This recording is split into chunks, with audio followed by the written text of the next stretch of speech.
जुगत जात के खेत गेहूं बो दिए और गेहूं जब पका तो कच्चा कच्चा जो दाना था ना उस समय सारा दाना निकल आया था, उसको तोड़ के बाली और फिर वही आंबा लगा के उसमें भूना और नीम नीम करके फूंक फूंक के उसका क्या नाम दाना मैं खेत में बैठ के खाया।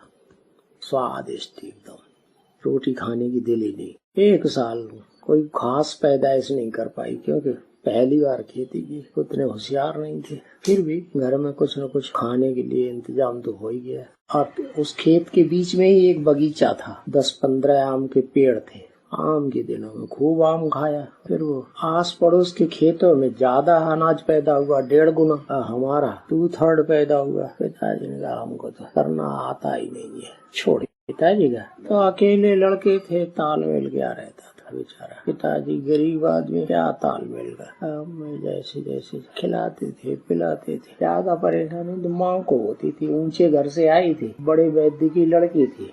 नानी माँ ने चालाकी करके पिताजी का जनेऊ यज्ञोपवीत बड़े धूमधाम से गांव में किया। खूब लड्डू बनाए बूंदी के, सारे गांव को खिलाए। सब जात वालों को कहा आओ खाओ। लोगों ने समझा बुढ़िया के पास बहुत पैसा है, चारों तरफ है। शोहरत हो गई गांव में। पटियाली के वैद्य जी आए, उन्होंने पिताजी का शादी कर दी।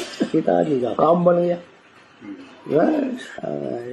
इतने बड़े घर की लड़की तो फिर उसको खाना पीना पहनना ओढ़ना मकान सब अच्छा चाहिए ना, वो नहीं मिला जिंदगी में कभी। बच्चे की आशा लगा के बैठी थी, बच्चा बड़ा होगा नौजवान होगा, लिख कर खिलाएंगे पिलाएंगे। और 3 बच्चे मर गए पहले ही।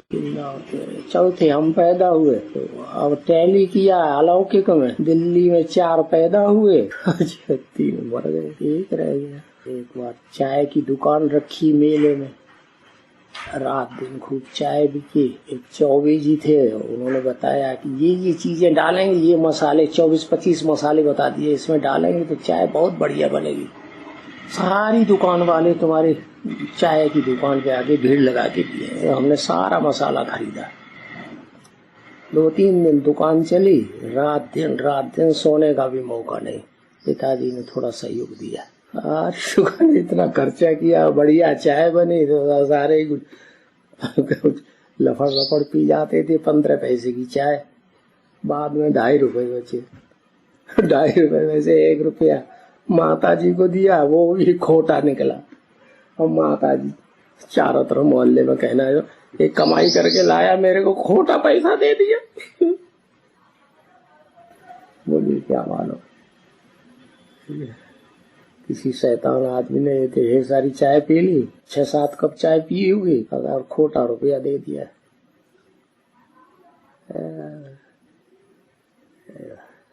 गंगा जी के घाट पे कार्तिक को मेला लगता है, वहाँ बहुत भारी मेला होता है। कम्पिला मेला तीर्थ स्थान मानते हैं ना, तो वहाँ गंगा जी का प्रसाद बहुत चढ़ाया जाता है। प्रसाद क्या होता है, वही चीनी का बना हुआ पेड़ा, वो बिकता है। हलवाई लोग चीनी का पेड़ा खूब बनाते हैं, इकट्ठा थाल भर भर के दे देते हैं, हाथ पे रख करके बेचते हैं ना। तो हमने भी लिया, 1 थाल भर के पेड़ा लिया, सारा दिन बेचा, शाम को 1 पैसा भी फायदा नहीं हुआ। फायदा नहीं हुआ, घाटा भी नहीं हुआ। पता नहीं ज्यादा तौल दिया क्या हुआ।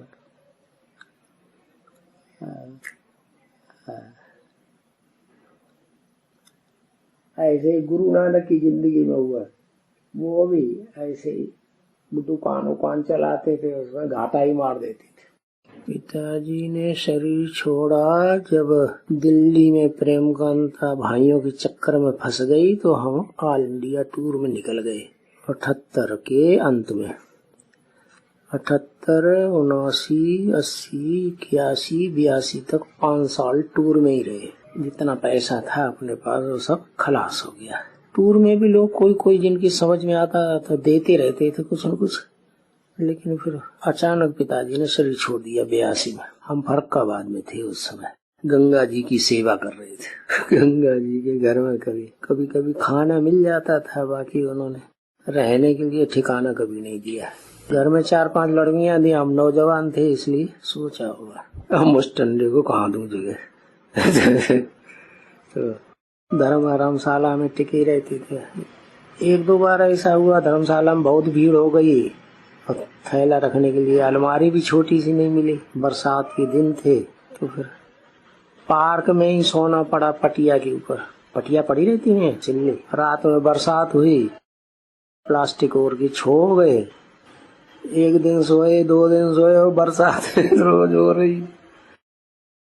खींच आ गई। सवेरे उठ करके गंगा जी पर लेटरिन बाथरूम नहाने के लिए जाते थे। परेशान हो गए, बाबा से कहने लगे, बाबा कहाँ ये ऐसा ज्ञान दिया कि इसमें भटकना पड़ रहा है।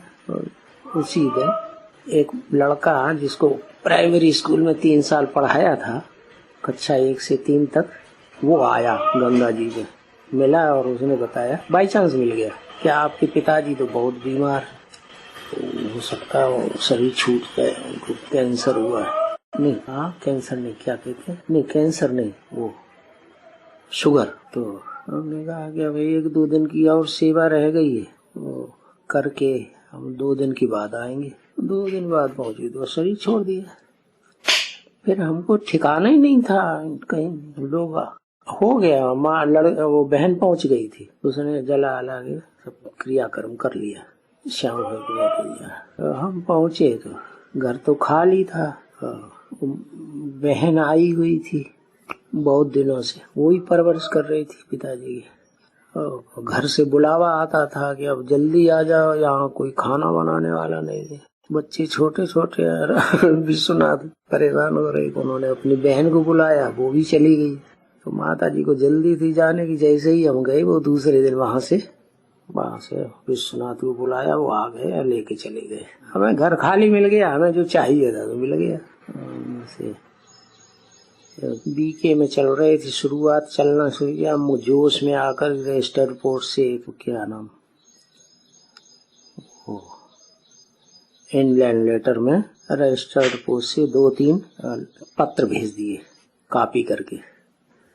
एक विजय लक्ष्मी के यहाँ, एक मोहल्ले में जो पीछे घर है ना शुक्लों का, बीकर शुक्ल के यहाँ, और एक अपने मोहल्ले में पड़ोस में नेक से पांडे थे उस समय।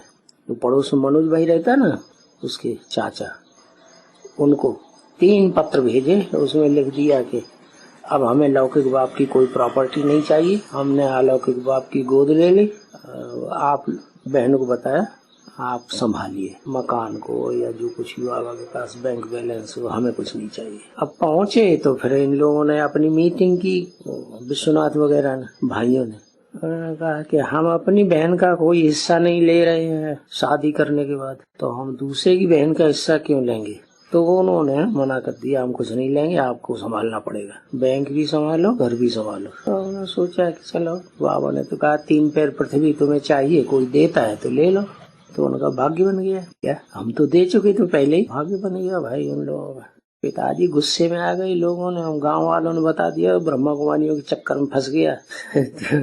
उन्होंने गुस्से में आ गए। बड़ा बढ़िया जमीन थी गांव की, अहमदगंज के गांव के पास ही। उसमें 8-10 पेड़ भी थे आम के, छोटे छोटे, और जो क्या नाम, फल आना शुरू हुआ था। और 100 शीशम के पेड़ खड़े थे किनारे किनारे खेत के, इतने इतने मोटे थे उस समय। बाद में उस समय जब हम थे गांव में, तब ब्रह्मा कुमारियों में जाने से पहले 68-69 में 3 कोस माने 10 किलोमीटर। कायमगंज भी 10 किलोमीटर, कायमगंज के पास में पड़ता है। कायमगंज और अहमदगंज के बीच में एक बूढ़ी गंगा पड़ती है। बूढ़ी गंगा को क्रॉस करके कायमगंज की पहाड़ियों पर कायमगंज बसा हुआ है। क्या होगा फिर तो बस वही जमीन जो खरीदी हुई थी, वही रामेश्वर नाथ के पास, वो बेच दिया 900 रुपए में। 500 रुपए में खरीदी थी, कुछ उसमें खेत पैदा कर नहीं पाए। पिताजी ने उसमें गधे वालों को 250 रुपया और दे दिया, तो 500 की जगह 750 की हो गई। तो मिट्टी इधर से उधर, उधर से उधर खेत बराबर करने के लिए मेहनत की, वो भी कम से कम 500 रुपए की मेहनत तो हो ही गई होगी दोनों बाप बेटे की। तो 1500 का खेत पड़ा, 900 में बिका तो बेच दिया उन्होंने। गांव वालों को जरूरत थी, बार बार आते थे कि हमें हमारा मकान गंगा जी के पानी में डूब गया, अब आपका खेत तो खाली ही पड़ा रहता है, हमें दे दो तो हम गांव बसा लेंगे उसमें। तो चिनगटपुर वो गांव वाले बस गए। पिताजी को भी गुस्सा आ गया। महंत जी ने एक बार, उनकी ऊंची ऊंची खाई थी ना खेत की, रामेश्वरनाथ जी के मंदिर की, तो वो मिट्टी खिसक के हमारे खेत में आती थी, माने खाई चौड़ी हो रही थी। तो पिताजी ने उस मिट्टी को काट करके अपने खेत में मिला लिया, जो चौड़ी हो रही थी उनकी। मेड़ को बनाते हैं ना ऊंचा ऊंचा कर, उनका हम अपने हिस्से की मिट्टी काट करके खेत अपना 5 बीघा पूरा कर लेते। तो महंत जी आए गुस्से घर में, उन्होंने फावड़ा बड़ा सारा छीन करके और ले गए। यहाँ बिल्कुल इस खाई पे पाँव नहीं रखना। अब पिताजी को गुस्सा आया तो घर में बैठ गए। घर में बैठ गए, अब निकले ही नहीं बाहर, खेत भी नहीं देखना। 4-5 दिन के बाद महंत जी को या औरत की चक्कर में फंस गए और औरत ने उनको गंदा कर दिया। अब वो बात चारों तरफ लोगों को पता चल गई। औरत ने भी ढोल पीटना शुरू कर दिया, ऐसा करता है वैसा करता है। महंत जी वहां से निकल के भाग गए, लोग सोटा लोटा लेकर। ऐसे पिताजी थे तपस्वी। आए होंगे 82 में शरीर छोड़ा है, तो 82 के बाद कितने साल हो गए? 18 वो और 20 ये, 18 और 20 30 38 साल के हुए हो गए। माँ ने तो 65 में ही शरीर छोड़ दिया था। ये भी कहानी बड़ी विचित्र है उनको है। हाँ, मम्मा ने भी 65 में शरीर छोड़ा। तो उनको फिट आता था माता जी को। टीबी की बीमारी हो गई, वो ठीक हो गई, लेकिन एलोपैथी की दवाइयां खा कर गई, ये बीमारी शुरू हो गई फिट आने की। तो फिट आ 4 से उठ करके भागने लगती। हम लोग घर में रहते थे, ठीक है, कंट्रोल कर लेते थे। एक बार वो क्या नाम, रात में वो रामलीला का ड्रामा चल रहा था। कोई बाहर से मंडली आई हुई थी, वो दिखा रही। मोहल्ले की सब अम्मा औरतें गई और बहन भी चली गई। पिताजी भी उसी की देखभाल में चले गए। और हम तो स्कूल में थे, प्राइमरी स्कूल में पढ़ाते थे, वहीं बीए का इम्तिहान दे रहे थे प्राइवेटली। कंपिल में नहीं रहते, स्कूल में थे, एग्जाम देने के लिए फरक्काबाद जाना पड़ता था।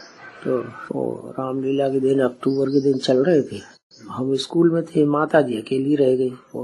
उनको आया होगा फिट, दरवाजा खोल करके बाहर जो छत थी दुकान की, उसके ऊपर से दौड़ी होंगी, गिर पड़ी, टांग में चोट आ गई। गिरते ही पता नहीं उन्होंने तड़प तड़प के शरीर छोड़ दिया होगा।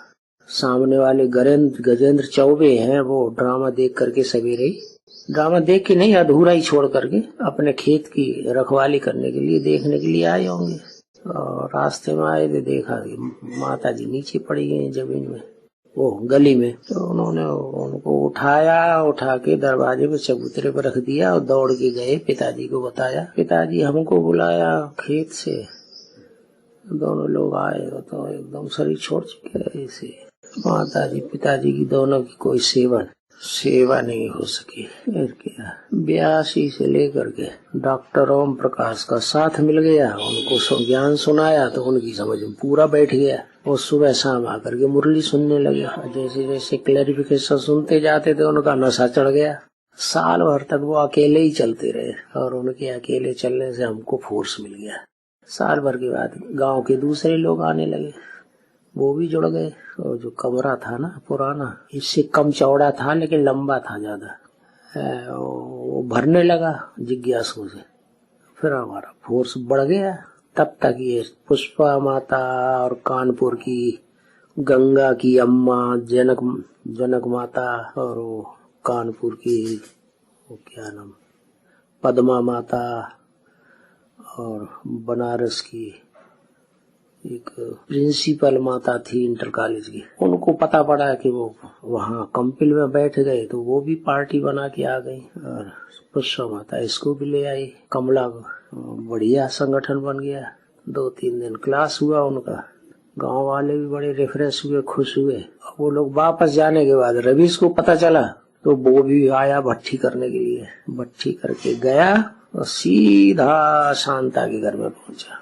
वो शांता की पहले उसने डिस सर्विस की हुई थी, फोन करके कि वीरेंद्र ने तो ऐसा किया वैसा किया, प्रेमकांता के साथ यहाँ से संगठन तो सारा उखड़ गया, आप तो यहाँ आकर के उनसे खूब रिफ्रेश हुए थे और यहाँ आकर के कंपनी में आकर के हमको तो बहुत मजा आया। अभी उसने दोबारा जाकर के उनकी सर्विस की तो निकल पड़ी। पहले अकेली आई माँ को साथ लेके, दोबारा गई तो कर्नाटक की पार्टी ढेर सारी तैयार कर ली, एडवांस यहाँ सुना के पूरी पार्टी आ गई। फिर शांता ने 2-4 महीने के अंदर ही ये 3 कन्याओं को यहाँ से आंध्रा से निकाल लिया। सूर्य प्रभा, कमला हैदराबाद के, गीता पुरानी युवराज की बहन कमला, पहले गीता नाम था, और अनुराधा, तीनों बहनें इकट्ठी होकर के अपनी अपनी माताओं को लेके पार्टी के साथ पहुंच गई। रिफ्रेश हुए, कोर्स कराया 7 दिन, तो जाते ही सरेंडर हो गई तीनों के तीनों। और कौन था? कोई था ही नहीं। वो कभी कभी आती थी पुष्पा माता कमला को लेके, बड़ी मम्मी को लेके आती थी। 86 में शांता सरेंडर हुई, 84 में सरेंडर पत्ती ये भी चल के लिख के चली गई। फिर बीच बीच में आती रहती थी, चली जाती थी। कोई बहन या माता थी नहीं तो फिर रख नहीं सकते थे कन्या को। पुष्पा माता की नौकरी थी, छोड़ने। शांता आने के बाद फिर माँ को मौका मिल गया रहने का। उनकी अम्मा भी डटी रही 1-2 महीने। पुष्पा माता और शांता की मम्मी दोनों ने सरेंडर पत्र लिखा, दोनों ने सुबह को लिखा और शाम को फाड़ के फेंक दिया। मैं नहीं ऐसा सरेंडर हो सकता, बाबा की हर बात को मानना है। फाड़ फोड़ के दूसरे दिन चली गई, शांता रह गई। पहले दोनों लोग बड़े प्यार से रहे, शांता और मम्मी। तब तक आंध्रा की ढेर सारी कन्याएं सरेंडर हो गई। उनमें ये बीएसपी की गंगा भी है, पुरानी बहनों में। कर्नाटक का एक कुमार सिद्धू भाई बीजापुर का, वो भी सरेंडर हो गया। बढ़िया। कंपिल का सियाराम, पुराना सियाराम था एक, खेती का काम छोड़ छाड़ के वो भी इधर ही बैठ गया। बाहर का कमरा दे दिया उसे रहने के लिए, तो चल पड़ा। पार्टियां आने लगी। अब तो बेल पौड़ गई, कहा करे कोई, कहाँ रखेंगे, जगह है। फिर क्या था, चल गई ट्रेन तो चल गई। 87, 88 में, 90 में 10 कन्याएं सरेंडर हो गई। 9 कन्याएं।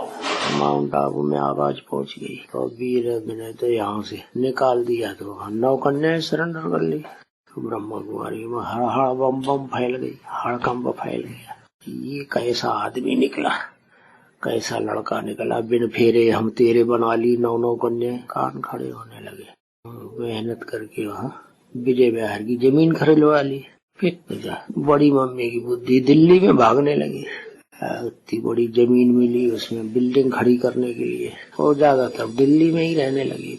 93 में, फिर ये 92-93 में ये क्या नाम, काशी माँ आई पहली बार, कुछ दिन रही नानी के साथ, फिर चली गई। तो और कन्याएं भी आई, हैदराबाद की, कलकत्ते की, राउरकेला की, अच्छी पढ़ी लिखी कन्याएं 2-3 साल में सरेंडर भी हो गई। क्या ये लोगों ने खरीदा, वो अपना पैसा उड़ने लगे। पैसा कहाँ डालें, तो कंपनियों में पैसा डालना शुरू किया। तारा कंपनी में डाला, और क्या कुबेर कंपनी में डाला, त्रिकोण कंपनी में डाला।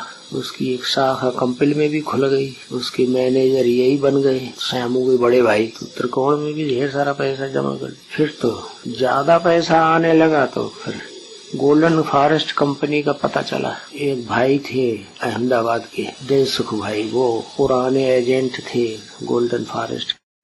दिलसुख नहीं, दलसुख भाई। अपना पैसा कभी भी नहीं डाला गोल्डन फॉरेस्ट में, दूसरों का तो डलवाया, अपना पैसा एक भी नहीं डाला। और जितना भी वो मिलता था, क्या एजेंटशिप कंपनी से, वो सारी निकाल लेता था, कुछ भी नहीं रहने देता था। लाखों रुपया उन्होंने कमा लिया। उन्होंने बताया ऐसे ऐसे है, यहाँ बहुत ब्याज मिलता है और हर साल पैसा पेमेंट करते हैं बैंक में। बुद्धि उधर खिंच गई। जिज्ञासु का सारा पैसा उठा के 50-50 के 1000 के हिसाब से गोल्डन फॉरेस्ट में एक एक खाता सबके नाम से। अब पीछे से अपना नाम, माँ का नाम लगा के शुरू कर दिया। करते करते 93 से लेकर के 94, 95, 96, 97, 98 तक, 99 तक। 98, 99 में पता नहीं क्या हुआ, ये सारी कंपनियां छोटी मोटी बड़ी सब फेल होने लगी और लोग घबरा गए। गोल्डन फॉरेस्ट से भी जल्दी से पैसा निकालना शुरू कर दिया। अब इतने लोगों का पैसा कहाँ से वापस करें इकट्ठे? तो कुछ न कुछ धंधे में लगा देते थे कंपनी वाले, या जमीन खरीदने में, जंगल खरीदने में लगा देते थे। तो प्रॉब्लम हो गई, पैसा पूरा दे नहीं पाया। उसी बीच में ये पंजाब के जो क्या नाम, चीफ मिनिस्टर, और हरियाणा की चीफ मिनिस्टर चौटाला, उन्होंने गोल्डन फॉरेस्ट में मांग की कि हमें 400 बीघा जमीन दे दो। 400 बीघा नहीं, शायद 400 एकड़ जमीन की मांग की। तो हम उसे कॉलोनाइज कराएंगे, कॉलोनी बनाएंगे, खूब पैसा कमाएंगे। इन्होंने मना कर दिया, गोल्डन फॉरेस्ट वाले के मैनेजर ने, सियाल साहब ने मना कर दिया कि ये तो पब्लिक का पैसा है, आपको कैसे देना। बस वो दोनों गुस्से में आ गए, उल्टे सीधे इल्जाम लगा करके गोल्डन फॉरेस्ट फ्लॉप करवा दिया। पैसा फंस गया सारा उधर। तो भी गोल्डन फॉरेस्ट वालों ने हमको ये जमीन दे दी, चंडीगढ़ वाली 400-500 बीघा। लेकिन जमीन में से जितना भी लकड़ी का उनका प्रॉपर्टी थी वो सारी उन्होंने काट ली पहले ही, फिर हमें दे दी। इस बात का हमको पता नहीं चला। दे दी, लेकिन उसको रजिस्ट्रेशन कराने के लिए हमारे पास पैसा ही नहीं था। तो ऐसे ही कागजों में लिख के दे दी। पावर ऑफ अटॉर्नी बनाई, वो भी जैसी बनाना चाहिए वैसी बनाई नहीं। ऐसी पावर ऑफ अटॉर्नी बना दी कि गोल्डन फॉरेस्ट की जमीन को ये बेचना खरीदना यहाँ शुरू करेंगे। उन्होंने अपने पूरा नहीं सौंपी, वो कागज काम नहीं किया। पटवारी के पीछे पड़े कि हम इतने साल से यहाँ खेती कर रहे हैं, 7 साल हो गए, 6-7 साल, हमको जमीन का नोटिफिकेशन करके दो। AKF को, आध्यात्मिक कृषि फार्म को, आध्यात्मिक विद्यालय को दिया ही नहीं नोटिफिकेशन।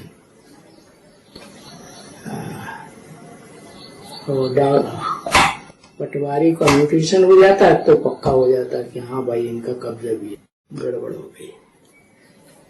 हम अंग्रेजी जानते नहीं थे, बहनों ने ध्यान नहीं दिया उसे पढ़ने में। वो पावर अटॉर्नी उन्हें इस तरह दे दी कि ये जमीन की देखभाल और बेचना करना ये गोल्डन फॉरेस्ट की तरफ से करेंगे। तो जमीन जैसे हमको नहीं मिली, ओनरशिप बनानी चाहिए ना।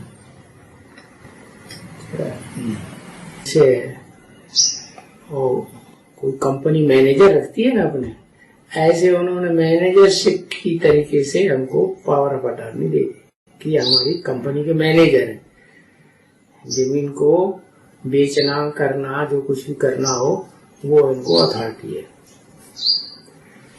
अंग्रेजी में हम जानते नहीं थे उतना, बहनों ने ध्यान नहीं दिया उसे पढ़ने में।